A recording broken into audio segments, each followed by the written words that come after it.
आज हम लोग स्टार्ट करने वाले हैं IIT JEE series lecture number 6। जरा ध्यान दीजिएगा सब लोग। हम लोग लेक्चर नंबर 5 कर चुके थे मैट्रिसेज में, तो आज हम लोग करने वाले हैं मैट्रिसेज का लेक्चर नंबर 6। देखिए ये जो क्वेश्चन है ये हाई लेवल एडवांस लेवल में ये क्वेश्चन पूछा जाता है। ये है पैसेज बेस्ड का क्वेश्चन। देखिए ये हाई लेवल में पूछेगा, ये मेन में नहीं पूछता है, एडवांस में पूछता है। ये क्या लिखता है, let a comma b, question आपके सामने लिखा हुआ है a comma B comma c be 3 real numbers satisfying इतना। ठीक है, तो पहले इसको भाई आप सॉल्व कीजिए। ठीक है, और उसी चूंकि पैसेज दिया हुआ है तो इसी पैसेज पर ये दोनों क्वेश्चन सॉल्व होगा। अच्छा, तो हम पहले इसको सॉल्व करते हैं। पहला क्वेश्चन लिख रहा है if the point p coordinate a, b, c with reference to equation 1, जो इक्वेशन 1 से रिलेटेड है, lies on the plane 2x + y + z बराबर 1 पर होगा, then the value of 7a + b + c is. ठीक है, उसी तरह से b का वैल्यू 6 दे दिए हुआ है with a and c, a और c सेटिस्फाइंग इक्वेशन 1, जो इक्वेशन 1 को सेटिस्फाइड कर रहा है। If alpha and beta, alpha और बीटा आर द रूट्स है quadratic equation x² + bx + c बराबर 0 का, देन तो सिग्मा n बराबर 0 1/अल्फा + 1/बीटा whole to the power n is equal to इतना। तो चलिए ये क्वेश्चन पर हम बारी बारी बात करते रहेंगे। सबसे पहले तो हम लोगों को जो पैसेज दिया है, पहले पैसेज का रिफाइनमेंट निकालते हैं कि पैसेज से हमको क्या क्या मिल सकता है। ये आपका क्वेश्चन था। ये क्वेश्चन को हम लोग सबसे पहले जो पैसेज दिया है उसको हम लोग देखते हैं, फिर आगे हम लोग बढ़ेंगे। तो देखिएगा यहाँ पर लिखेंगे फ्रॉम 1, आप लोगों को एक इक्वेशन दिए हुए हैं फ्रॉम 1 के मुताबिक क्या दिए हुआ है, गिवन दैट। देखिए आपको क्या दे रखा है, तो आपको दे रखा है matrix A B C into matrix 1 9 7 8 2 7 7 3 7। Clear है, और उधर है 0 0 0। अब आप कुछ मत कीजिएगा, कुछ आपको नहीं करना चाहिए। आप उसको जो है चुपचाप मल्टीप्लाई कर दीजिए। सब लोगों को मल्टीप्लाई तो आता है, इसका रो इसका कॉलम। और बड़ी खुशी की बात है कि एक ही रो दिया हुआ है, तो इस रो से फर्स्ट कॉलम को मल्टीप्लाई कर लीजिए, फिर इस रो से सेकंड कॉलम को मल्टीप्लाई कर लीजिए, और फिर इस रो से थर्ड कॉलम को मल्टीप्लाई कर लीजिए। क्लियर है? अच्छा, तो बढ़ते हैं आगे। यहाँ पर हम मल्टीप्लाई करेंगे तो कितना हो जाएगा, 1 इंटू ए का ए हो जाएगा, 8 इंटू बी का 8b हो जाएगा, फिर 7 इंटू सी। आगे बढ़ाइए, वहाँ हो जाएगा 9 इंटू ए, फिर हो गया 2 into B plus 3 into C. आगे बढ़िए, फिर उससे वहाँ कर लेते हैं 7 into A plus 7 into B plus 7 into C equal to 0 0 0। अब देखिए यहाँ पर हम बात करने वाले हैं, जरा ध्यान दीजिएगा। a plus 8b plus 7c equal to 0 equate कर दीजिए। फिर यहाँ जो है 9a plus 2b plus 3c is equal to 0 कर दीजिए। फिर यहाँ पर 7a plus 7b plus 7c is equal to 0 कर दीजिए। अब जरा यहाँ पर ध्यान दीजिएगा, इसमें से किसी, अब इसको 3 का लीजिएगा, इसमें से किसी एक को हटाना लीजिए। हटाइए, यहाँ पर 7 कॉमन हो जाएगा, तो a plus b plus c is equal to 0। यहाँ पर जो हम बात करने वाले हैं a plus B plus C is equal to 0। जरा गौर कीजिएगा, a plus 8b plus 7c equal to 0।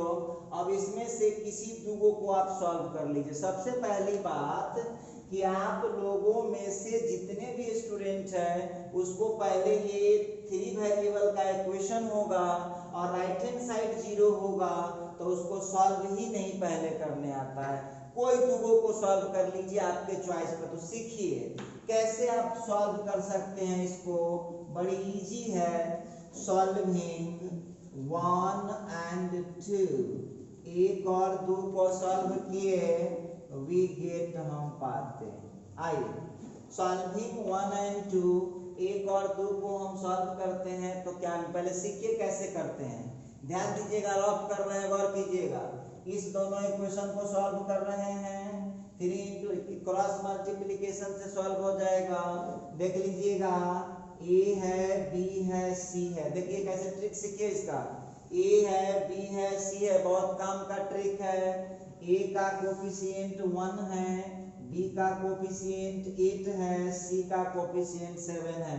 और सेकंड में a का कोफिशिएंट 9 है, b का कोफिशिएंट 2 है और c का कोफिशिएंट 3 है। तो देखिए कैसे लिखते हैं, क्रॉस मल्टीप्लिकेशन लगाते हैं। a को पॉजिटिव रखेंगे तो याद होगा ना 3 इंटू 3 बराबर बताए थे। तो a का रो कॉलम छोड़िएगा, इसका डिटरमिनेंट निकाल लीजिए। कैसे निकाल सकते हैं, तो 8 इंटू 3 कितना हो गया 24 और 2 इंटू 7 कितना हो गया 14। निकल गया। पहला वाला पॉजिटिव होता है, इसके बाद अल्टरनेट चलता है, दूसरा क्या हो जाएगा निगेटिव। तब b को छोड़ दीजिए, b को छोड़ दीजिए तो कितना हो जाएगा 1 इंटू 3 का 3 माइनस और 9 इंटू 7 का कितना हो जाएगा 63। क्लियर है। अच्छा, और फिर यहाँ c पॉजिटिव हो जाएगा, तो c पॉजिटिव हो जाएगा तो देख लीजिए c को छोड़िएगा तो 1 इंटू 2 का 2 हो गया, 8 इंटू 9 का हो गया 72। क्लियर है। इसको आप कुछ भी मान लीजिए जो आपको मन हो जाए, कोई दिक्कत नहीं, कुछ भी आप मान सकते हैं। अब यहाँ से आप देख लीजिएगा a बाय ये हो जाएगा 10, इसके बाद माइनस b बाई हो जाएगा माइनस 60 और फिर c बाई हो जाएगा माइनस 70 और उधर आ गया t। पहले देखिए नजदीकी नजर बनाए रखिएगा, अपना मन से कोई कलाकारी मत कीजिएगा। अब आप लोग इसमें देखिए तो ये नीचे वाला डिजिट किसी से कटने वाला है क्या, है ना। 10 से सब कट जाएगा, तो 10 से जब सब कट जाएगा तो इसको हम क्या करेंगे 10 से काट लेंगे। तो 10 से जब हम इसको काटेंगे तो आपको क्या मिलेगा a बाई 1 मिलेगा, इसके बाद b का वैल्यू 60 मिलेगा और c बाई माइनस 7, इसको हम t माने हुए हैं। अब बच्चा है आप लोग, इतना छोट छोट बात नहीं कीजिएगा। अब क्रॉस वाइज गुना कर दीजिए, क्रॉस वाइज गुना कीजिएगा तो a का वैल्यू t हो जाएगा, ये 6 हो जाएगा, और b का वैल्यू 6 इंटू टी और c का वैल्यू जो है माइनस 7 इंटू टी। देखिए एक बार ध्यान दीजिएगा, ये हमने इसका रफ किया है, ये सवाल का हिस्सा नहीं है। ये जो मैंने किया हुआ है ना, ये रफ किया है मैंने, बस जस्ट उसी तरह से a का निकाल रहे हैं। a को छोड़ दीजिए, ये पॉजिटिव होता है, ये नेगेटिव होता है। a को छोड़िएगा तो कितना हो जाएगा 24 और माइनस 14 हो गया। b नेगेटिव है तो b को छोड़ देना है आपको, 1 इंटू 3 माइनस 9 इंटू 7। इसके बाद c के लिए आप देख लीजिए, c छोड़िए 1 इंटू 2 9 इंटू 8। अब देखिए वहां पर a मिल गया, b मिल गया, c मिल गया, सारा चीज ओके है। गौर करने वाली बात होगी, a मिल गया, b मिल गया, c मिल गया, सब कुछ फाइनल है। अब यहाँ पर क्वेश्चन को एक बार फिर हम लोगों को पढ़ना होगा। सबसे पहले तो जो कानूनची स्टूडेंट है, पहले कानूनची को समझाना बहुत जरूरी होता है। तो कानूनची स्टूडेंट कहेगा कि सर थर्ड इक्वेशन को तो आपने कुछ नहीं किया, तो आप जो a का वैल्यू t निकाले हैं, b का वैल्यू 6 इंटू टी निकाले हैं और c का वैल्यू माइनस 7 इंटू टी निकाले हैं, यहाँ ए बी सी के जगह पर रख दीजिए। 0 नहीं आएगा तब ना कहिएगा गड़बड़ है, तो डालिए, इसको ऑलरेडी सेटिस्फाइड कर देगा। चलिए ए बी सी का वैल्यू आप लोगों ने यहाँ पर फाइंड आउट कर दिया है। अब ये हो जाएगा इक्वेशन नंबर 2 सब के लिए है। देखो अब जरा हम लोग क्वेश्चन को पढ़ते हैं। अब जरा देखिएगा, अब जरा हम लोग वहां क्वेश्चन को पढ़ते हैं, ध्यान दीजिएगा सभी लोग। अब क्या बोलता है, point A comma B comma C with reference equation इतना लाइज ऑन द प्लेन इतना तक कोऑर्डिनेट 11th में पढ़ के आए हैं। ये पॉइंट इस प्लेन पर होगा तो क्या करेगा, सेटिस्फाइड करेगा ना। जब ये पॉइंट पी इस प्लेन पर होगा तो क्या करेगा, सेटिस्फाइड करेगा। तो देखिए क्या करते हैं, ध्यान दीजिएगा। अब लिखना पड़ेगा since P coordinate A comma B comma C lies on the plane. अब देखिए, अब आप बनाइएगा जेई लेवल का क्वेश्चन, आप कहिएगा सस्ता में निपटा दें तो आप वो भी एडवांस का एक क्वेश्चन है 2x plus y plus z is equal to 1। तो क्या करना होगा, तो इसका मतलब है, देखिए समझिए यहाँ पर, जब ये पॉइंट इस प्लेन पर होगा, वो खुद लिख रहा है with reference to equation 1 lies on the plane इतना। तो कोऑर्डिनेट का रूल है, जब वो पॉइंट इस प्लेन पर होगा तो क्या करेगा, उसको सेटिस्फाइड कर देगा। तो सेटिस्फाइड करने का क्या मतलब, x के जगह पर कितना रखना पड़ रहा है a, और y के जगह कितना है b, और z के जगह कितना है c। तो आप रख दीजिए, तो ये कितना हो जाएगा आपका 2 into a, y के जगह b, z के जगह c, इज इक्वल टू हो गया 1। वैल्यू डालिए, तो अब a के जगह पर t डालिए तो 2t हो गया, b के जगह पर 6 into t डाल दीजिए, क्लियर है। और c के जगह -7 into t डाल दीजिए, इक्वल टू कितना हो गया, 1 हो गया।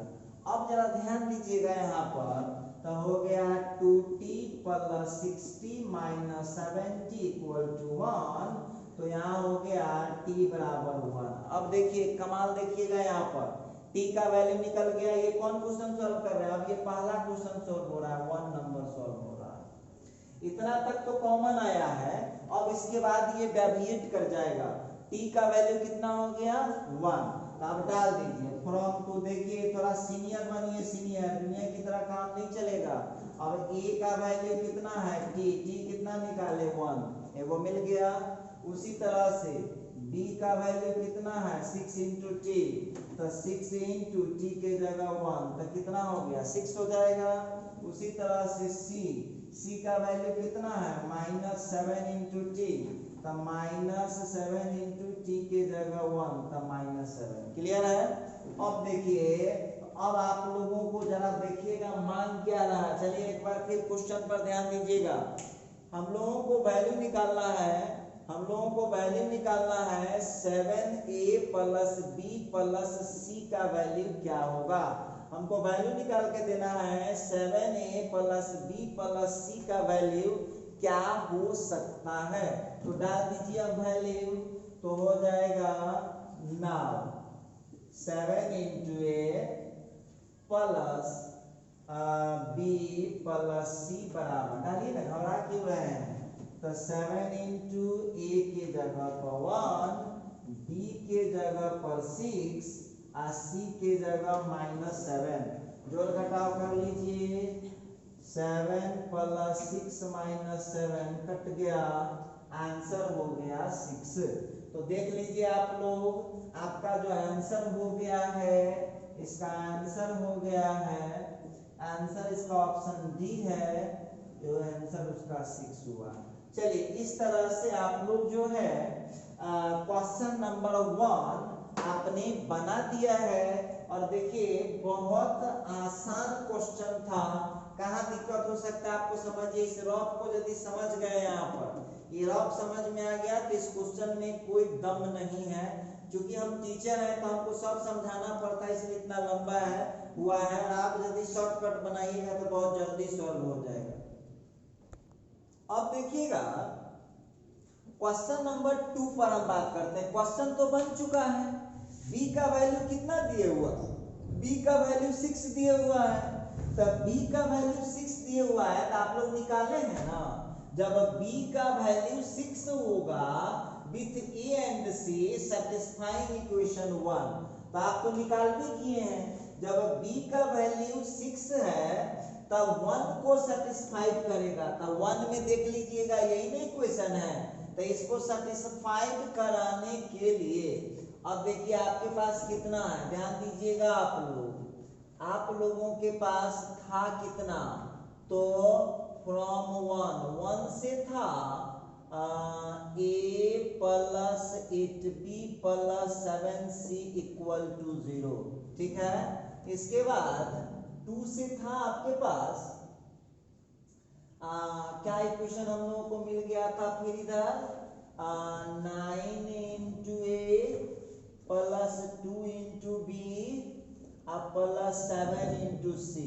अच्छा, फिर क्या था 7 into a 7 into b 7 into c. देखिए अब यहाँ हम क्या करेंगे, ए कॉमन कर देंगे तो हो जाएगा a plus B plus C equal to 0।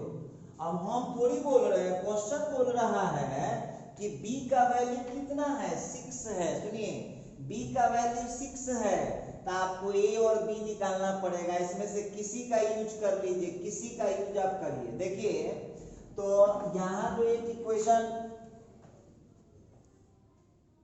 देखिए यहाँ जो इक्वेशन 2 था ना, ये 4 होगा इक्वेशन, और ये भी हो जाएगा इक्वेशन नंबर 4। अब देखिए कहीं से उठा लेते हैं हम, तो देखते हैं फ्रॉम 3 के हिसाब से b का वैल्यू ये कितना दे रहा है, ये क्वेश्चन नंबर 2 बना रहा हूं अब, तो देख लीजिएगा b के जगह 6 डालिएगा तो a plus 6 plus c is equal to 0, तो a प्लस c का वैल्यू हो गया -6। ये रहा आपका इक्वेशन नंबर 5, ठीक है। 4 वहीं तक हो चुका है।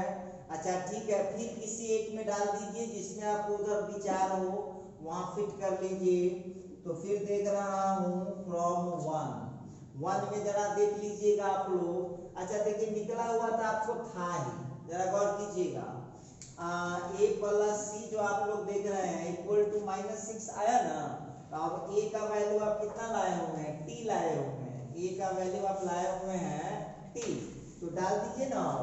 अब हो जाएगा a के जगह पर t प्लस c के जगह पर कितना है -7 इंटू टी इक्वल टू -6।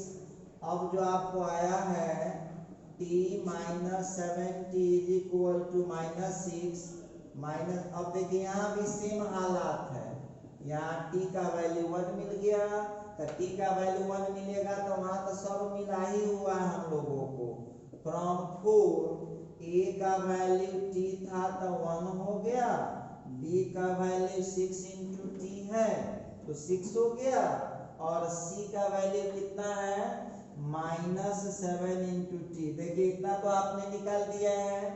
अब ए बी सी का जो वैल्यू आप लोग निकाल रहे हैं, जरा गौर कीजिएगा। अब हम चलते हैं क्वेश्चन में, क्या लिखता है क्वेश्चन में, जरा देखिएगा। तो जरा क्वेश्चन नंबर 2 को पढ़िए। लिखता है कि ए बी सी, बी का वैल्यू 6 है, विथ ए एंड सी, ए तथा सी सेटिस्फाई कर रहा है क्वेश्चन 1 को। तो चलिए आपको ए बी सी मिल गया हुआ है। अब ध्यान देने वाली बात होगी, alpha and beta are the roots of quadratic equation. इतना अल्फा एंड बीटा इस क्वाड्रेटिक इक्वेशन के रूट्स हैं। अब जरा देखिएगा, अल्फा एंड बीटा इस क्वाड्रेटिक इक्वेशन के रूट्स हैं। इसका मतलब क्या हुआ, जरा गौर कीजिएगा।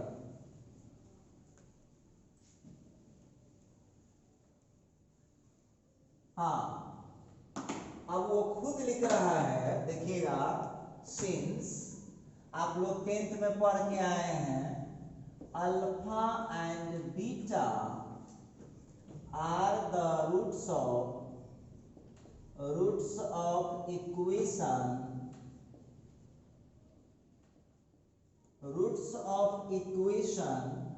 देखिएगा ये ax स्क्वायर प्लस bx अब प्लस सी इक्वल टू 0 का था। 10th में आप लोग थे ना, याद कीजिएगा।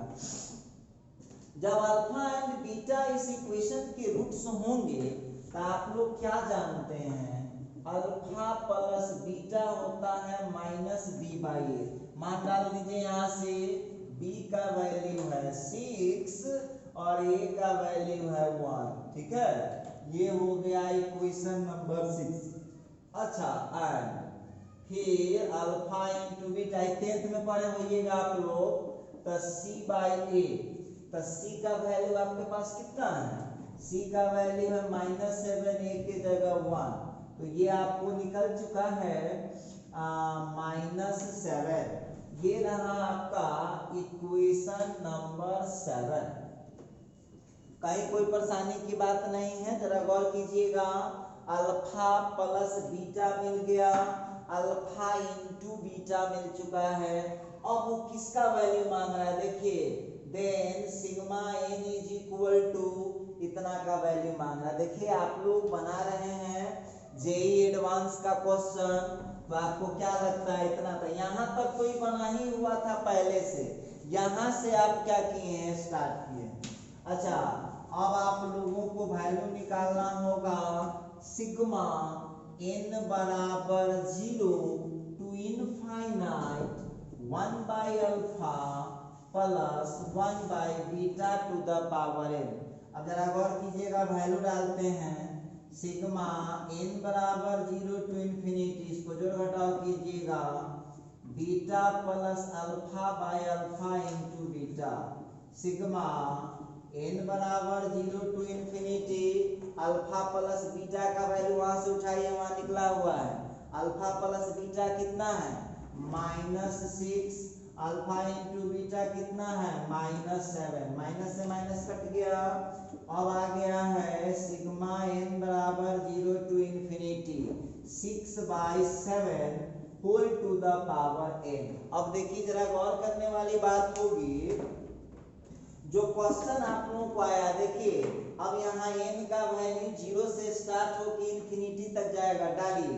जब n का वैल्यू 0 डालिएगा तो 6/7 के पावर 0 हो जाएगा, सिग्मा के बदले प्लस, फिर 1 डालिएगा तो 6/7 के पावर 1 हो जाएगा, फिर 2 डालिएगा तो 6/7 का होल स्क्वायर हो जाएगा, फिर 3 डालिएगा तो 6/7 का होल क्यूब हो जाएगा, ये इन्फिनिटी। देखो अभी बना कौन चीज, तो ये जीपी बन चुका है, जीपी।